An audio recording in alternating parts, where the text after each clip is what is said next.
Hello good morning বন্ধুরা, কেমন আছো সবাই? রীতা ডেলি ব্লগে সবাইকে স্বাগত জানাই। তোমাদের স্বাগত ভালোবাসা জানিয়ে আজকে নতুন দিনে নতুন একটা ভিডিও নিয়ে চলে এলাম। তোমরা সবাই কেমন আছো বলো? আশা করি সবাই ভালো আছো, আমিও ভালো আছি তোমাদের আশীর্বাদ ও ভালোবাসায়। তো আজকে সকাল থেকেই ভিডিওটা স্টার্ট করে দিচ্ছি।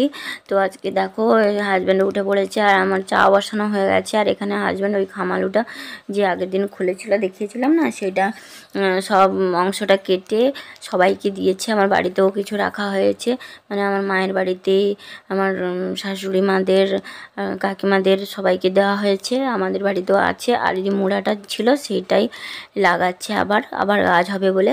তো দেখো কত সুন্দর রোদ বেরিয়েছে আজকের শীতের সকালে, রোদটা খুবই দরকার। আর আমাদের তো সকালে উঠতেই দেরি হয়ে যায়, রোদ তখন চলে আসে। দেখো কত সুন্দর রোদ, ঝিলমিল আকাশ, বেশ ভালো লাগছে।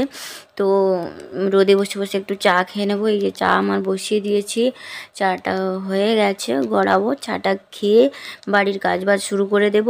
তো আজকের পুরো ভিডিওটা তোমরা দেখতে থাকো, স্কিপ করো না। আশা করি তোমাদের আজকের ভিডিওটা ভালো লাগবে। আর আজকের ভিডিওটা একটু অন্যরকম কাজ হতে চলেছে, তো তোমরা দেখো, স্কিপ করো না।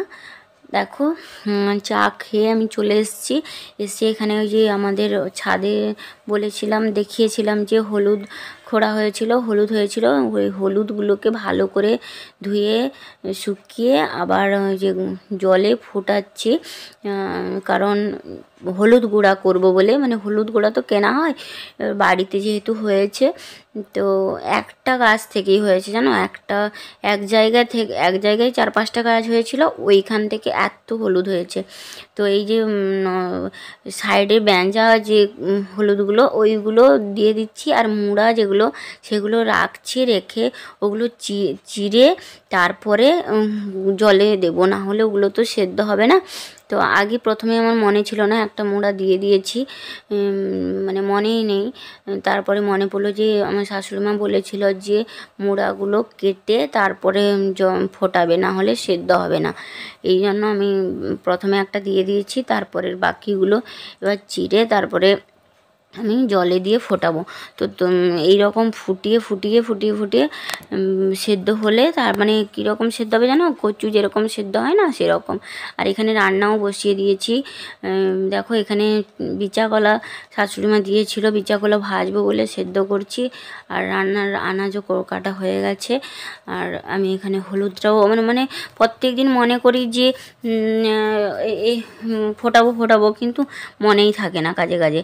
আর আজকের হঠাৎ মনে পড়েছে, আমি বলি না, সঙ্গের কাজ সঙ্গে যদি না করি, কাজটা পড়েই থাকবে। তো দেখো মোড়াগুলো কি শক্ত, চিড়তে খুব কষ্ট হচ্ছে। তো মানে গায়ে যত জোর আছে সব জোরটা দিয়েই আমি মোড়াগুলো কাটছি। এরকমভাবে চিড়ে প্রত্যেকটা মোড়া চিড়ে ওই জলে দিয়ে দেবো। তো তোমরা ভিডিওটা দেখতে থাকো, কি করি না করি। তারপরে ফোটানোর পরে আবার শুকাতে দিতে হবে, ভালো করে শুকানোর পরে সেটা আবার মেশিনে নিয়ে গিয়ে গুঁড়া করতে হবে। আমি ভেবেছিলাম যে মিক্সিতে গুঁড়া করব। তো আমার মাকে জিজ্ঞাসা করলাম যে মিক্সিতে কি গুঁড়া হবে? মা বললো যে মায়ের বাড়িতে এরকম মিক্সিতে দিয়ে গুঁড়া করার চেষ্টা করেছিল, কিন্তু মিক্সিটা খারাপ হয়ে গেছে। আমাকে বললো যে মিক্সিতে একেবারে দিবি না, তো বাজারে মেশিনে নিয়ে গিয়ে গুঁড়া করবি। ঠিক আছে, তাহলে আগেই বলে দিলে, না হলে আমার মিক্সিটাই শেষ হয়ে যেত। তো আগেই জেনে নিলাম, মানে যখনের কাজ না, যখন মনে হবে তখনই করে নেওয়া ভালো। যদি ভাবা হয় যে পরে করব, তখনই ওই কাজটা পড়ে থাকবে। তাই জন্য আমি যখনই মনে পড়েছে এটা করে নিয়েছি। নাহলে এটা কতদিন আগে তোমাদের দেখিয়েছিলাম বলো তো, বাড়ি থেকে খোলা হয়েছে, পড়েই ছিল। আজকে ভাবলাম না, মনে যখন পড়েছে করেই ফেলি। তো এর সঙ্গে এটাও হচ্ছে, হলুদটাও সেদ্ধ করছি আর রান্নাও এক সাইডে হচ্ছে, সব একদম। আর কি দেখো 2-4টে মুড়া নিয়ে গিয়ে আমি আমার বাড়িতে ফেলে দিলাম, যাতে আরও হলুদ গাছ হয়ে যায়। আর আদাও এইরকম ফেলেছিলাম জানো, আদা গাছও হয়েছে। তোমাদের দেখাবো একদিন, আদা গাছও হয়েছে। আমি এইরকম মুড়াগুলো, মানে আদা তো অনেকটা করে নিয়ে চলে আসে, তো যেগুলো একটু শক্ত হয়ে যায় সেগুলো আমি মানে আমার বাড়ির দিকে ফেঁকে দিই। তো ফেলে দিলে কি হয়েছে না, গাছ হয়ে গেছে। আর সেখান থেকে অনেক আদা আমরা পেয়েছি। তো আগে আমি পরের ভিডিওতে তোমাদের দেখাবো আমার আদা গাছগুলো কত সুন্দর হয়েছে।